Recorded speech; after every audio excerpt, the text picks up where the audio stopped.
In a year that has been a total disaster pretty much right from the start, the Toronto Maple Leafs season has officially hit rock bottom, which is actually pretty hard to do this year, but it was just announced that their captain Auston Matthews would be out for the remainder of the season after suffering a grade 3 MCL tear and quad contusion after getting hit by Radko Gudas. Now, in case you missed the play, Auston Matthews decided he wanted to turn Radko Gudas inside out, and as soon as he caught him reaching, Gudas decided he's just going to stick out the knee, and he catches him in the worst possible spot. So now the worst part is not that the Leafs captain is laying there on the ice, but the fact that there's not a single guy who jumps in and defends him afterwards. With all four other guys on the ice, there's absolutely zero response from the Leafs. You got Nylander calling for a penalty. He's not jumping in anytime soon. Everyone else just kind of coasting towards Matthews. The closest guy to Gudas is the ref escorting him to the box, while Auston Matthews himself had to be helped off the ice. And honestly, I can't think of a worse look for a team than that right there. This picture here sums up everything you need to know about the sport and really the tale of these two teams this season.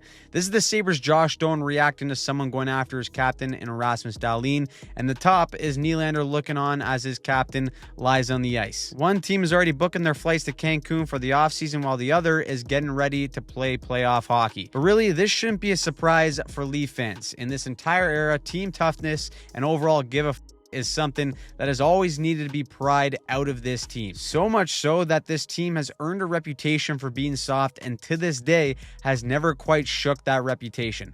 This right here is just the nail in the coffin, and as for the hit itself, Radko Gudas is suspended 5 games for the play. That pissed off Auston Matthews' agent, Judd Moldolver, who said that the ruling was preposterous and laughable given the severity of the play and injury. He's probably got a point too, considering Gudas is collecting kneecaps of Olympic captains. First, Sidney Crosby at the Olympics, and now Auston Matthews. Now, as a result, the Toronto Maple Leafs have to finish the remainder of the season without their captain, which may not be the worst thing for the tank job, but it is the lowest point in what has been an absolute disaster of a year. And when you look at how they got there, it's hard to blame just one party. You can start with management. First, they lost Mitch Marner for nothing. Well, not nothing. They got Nick Waugh, but he's no Marner. So they said, well, I guess Matthias Michelli and Dakota Joshua should be good, and called it a day.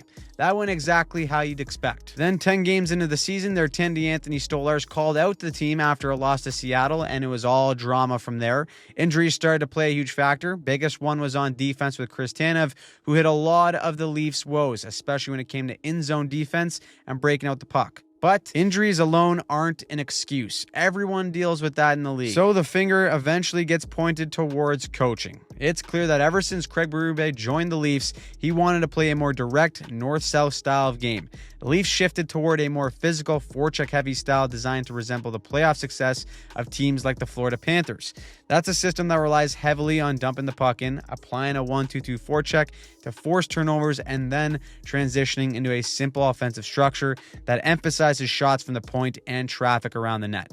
It worked last year, but this year, Toronto has struggled immensely to sustain that offensive pressure.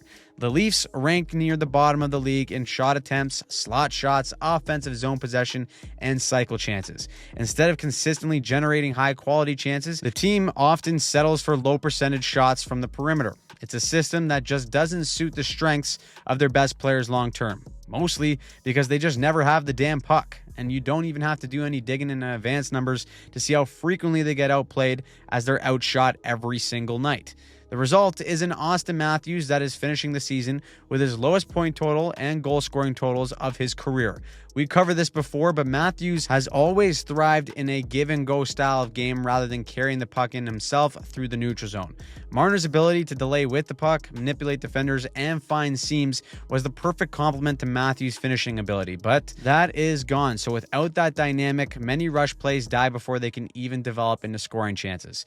In the O-zone, Toronto's system also limits the kind of creative plays that elite stars often thrive in. Around the league, you'll see the top teams are increasingly creating offense by attacking high in the zone and forming small 2-on-1 situations between skilled players. In contrast, the Leafs prioritize getting 3 forwards down low to battle for pucks and funnel shots toward the net. This is an approach that can work for grinding teams built around physical pressure, but it often produces low-quality chances rather than the dynamic looks that players like Matthews or Nylander excel at creating. The most unique unique offensive teams in the league use all 5 players with their D activating off the blue line to use motion to confuse coverages. This is something that teams like the Avalanche and Sabres do incredibly well to keep defenses guessing in their own end. The Leafs, however, just don't have the personnel on the back end to really pull this off, which again goes back to management. This season is a failure on everyone, and the team assembled by management is at the top of the hit list. From asset management at last year's deadline to Mitch Marner and the assembly of this year's roster, the team doesn't seem like it's a fit for the system, and the system doesn't seem like it's a fit for the team. The absolute worst part for Leaf fans is that if Toronto fails to tank to a bottom 5 pick, their first pick goes to the Boston Bruins. Between that and GM Brad Treliving not exactly having a great deadline to bring in assets as a seller this year, fans are ready to see him leave town as well. That leaves the future of this team completely up in the air. The fan base has never been more disconnected with the team as a whole. Everywhere you look, you have former players and others around the league saying how no one wants to play in Toronto because of the pressure and media. It's not hard to dispute either, especially when you look at the reaction Matthews got from the Canadian media after the Olympics. The question has now become, do they retool or rebuild? However, considering that MLSE only thinks in money signs and corporate fluff, a rebuild would be super tough on the bottom line, meaning a retool is probably more likely for the future of this team. That is, unless Matthews or Nylander say, screw this, get me out of this mess in the offseason, and request a trade. Of course, last but not least, the blame goes towards the players. Sure, management hasn't been great and coaching hasn't done its job this year either, but the core and leadership of this team has not changed for a decade.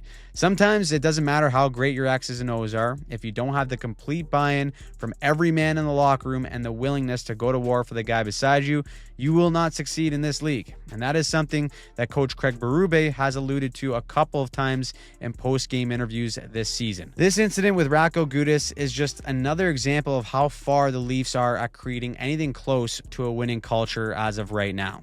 Teams have had an off year where they miss the playoffs, retool, and then come back next year even stronger. With all the uncertainty surrounding the roster, coach, and management, that situation seems like a long shot. And for now, the Toronto Maple Leafs are completely broken and are back to being the laughingstock for the rest of the league. So, what do you think the Leafs should do in the offseason? Would you rebuild completely, or would you run it back with the partial core that they have and go for a retool? Let me know in the comments down below. And if you want to see more breakdowns and a weekly recap of the NHL season, check out the videos on screen here while subscribing to the channel and turning on notifications so that you don't miss a single thing.